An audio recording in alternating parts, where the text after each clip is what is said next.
नमस्कार, मैं हूं प्रमोद और आप देखना शुरू कर चुके हैं DiSideKarnama.com। इस वक्त मैं मौजूद हूं सिरसा में और जैसा कि आप सब लोग जानते हैं कि कल यहाँ पे सिरसा में विभिन्न गांव के जो किसान हैं उन्होंने पड़ाव डाल लिया था। ट्रैक्टर ट्राली लेकर के किसान आए और रात भी किसान यहीं रुके और आज चूँकि दिन भर है वो प्रोटेस्ट चलता रहा। हालाँकि किसानों की कुछ मांगें थी जिनको लेकर के लघु सचिवालय का जो घेराव है वो किया गया।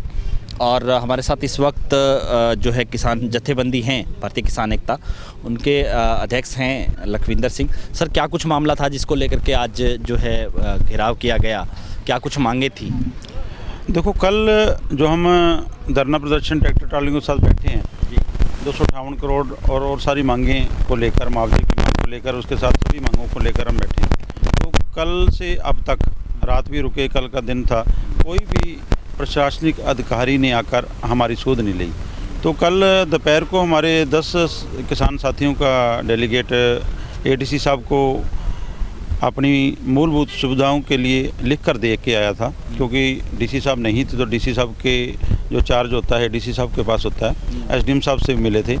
तो उसमें मांगे थी, एक तो टॉयलेट और बाथरूम की, हमारे बिजली की, पानी की और उसके साथ एम्बुलेंस की, क्योंकि कई बुजुर्ग साथी हैं। कल रात भी एक साथी बीमार हो गया था तो उसकी दवाई लेने के लिए जाना पड़ा।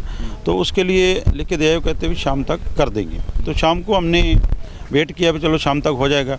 उसके बाद जो ड्यूटी मजिस्ट्रेट हैं उनका नंबर लेके मैंने उनको फ़ोन किया, कहता मेरी तो शाम तक ड्यूटी थी, अब तो पता नहीं किसकी ड्यूटी है। SDM साहब को फ़ोन किया, SDM साहब ने फ़ोन वो पहले का भी हॉस्पिटल में, उसके बाद फ़ोन उठाया नहीं। तो हम लोग उसके लिए आए, मालूम मुआवजे की मांग और दूसरी मांगों को, स्टेट लेवल की मांगे हैं, वो तो बाद की बात है।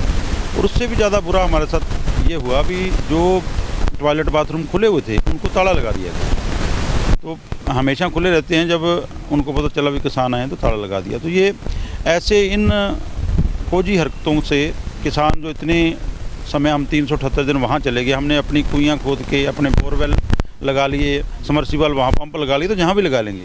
लेकिन ऐसी उम्मीद हमारे को सिरसा प्रशासन से नहीं थी, क्योंकि ये उनके अंडर में आती जो है, ये कोई सरकार ने नहीं भेजनी थी चीज़ें। ये पानी का टैंकर है, जहाँ कोई मोबाइल टॉयलेट है, एम्बुलेंस है, बिजली जो देनी है, वो कोई सरकार नहीं, ये 5 मिनट का काम है इनके लिए, लेकिन जानबूझ के हमारे को परेशान करने के लिए किया। तो उसके बाद सभी के साथियों ने सहमति से एक निर्णय लिया कि अगर 2 बजे तक कोई अधिकारी या कोई हमारी फैसिलिटी नहीं आती है तो हम अंदर जाएंगे लघु सचिवालय में। जब हम अंदर जाने लगे तो हम 5-7 साथी अंदर गए थे, तो पुलिस के जवानों ने वो गेट बंद कर दिया। तो हमने भी ज़्यादा धक्का इसलिए नहीं किया, क्योंकि हमारे को पता भी जो कुर्सी पर बैठे हैं मोटे पेट वाले अधिकारी, उनका तो कुछ जाएगा नहीं, ये इनकी बेचारियों की नौकरी खा लेंगे। इसलिए हम शांतमय तरीके से, क्योंकि हमारा आंदोलन सबर और संतोष से लड़ने वाला जो आंदोलन है वो लड़ रहे हैं, तो हम वहीं बैठ के, अंदर वाले अंदर बैठ के, बाहर वाले बाहर बैठ के 2 घंटे तक, 2 बजे के गए हैं, 4 बजे अब जाके पानी के टैंकर की और उसकी मोबाइल टॉयलेट की हाँ भरी। अभी तक एम्बुलेंस और बिजली की व्यवस्था को अभी कह रहे हैं, अभी कर रहे हैं, अभी वो हुई नहीं है। तो इस मुद्दे को लेकर आज वहाँ जो मेन जो समस्याएं हैं, जो मेन जो आपकी मांगे हैं, उसको लेकर के भी आज कुछ हुई चर्चा, क्योंकि जो DDA हैं वो भी आए हुए थे, तहसीलदार हैं जी, वो कह रहे हैं कल DC साहब आएंगे तो कल उसके लिए डिस्कशन करेंगे। आज उस विषय पे कोई चर्चा नहीं की, क्योंकि वो ज़्यादातर मांगे डिस्ट्रिक्ट लेवल की भी हैं, उसमें कई मांगे डिस्ट्रिक्ट लेवल की हैं उसके बीच में भी, लेकिन ज़्यादातर जो मांगे हैं वो स्टेट लेवल की हैं। इसलिए वो कल DC साहब आएंगे, उससे कहते चर्चा करके बताएंगे। तो वो तो हमने तय कर रखा है, जब तक हमारा मुआवजा और दूसरी मांगें पूरी नहीं होती तब तक हमारी घर वापसी नहीं है। धन्यवाद। तो ये थे हमारे साथ जो है किसान, आज दूसरा दिन है और जो है लगातार प्रोटेस्ट है वो चल रहा है। सिरसा लघु सचिवालय में किसानों ने पड़ाव डाला हुआ है और लगातार किसानों की संख्या है वो बढ़ती जा रही है। ज़्यादा से ज़्यादा इस वीडियो को शेयर जरूर कर दीजिए। कमेंट सेक्शन में आप अपनी राय जरूर दीजिए कि इसको लेकर के आप क्या सोचते हैं। बहुत बहुत शुक्रिया।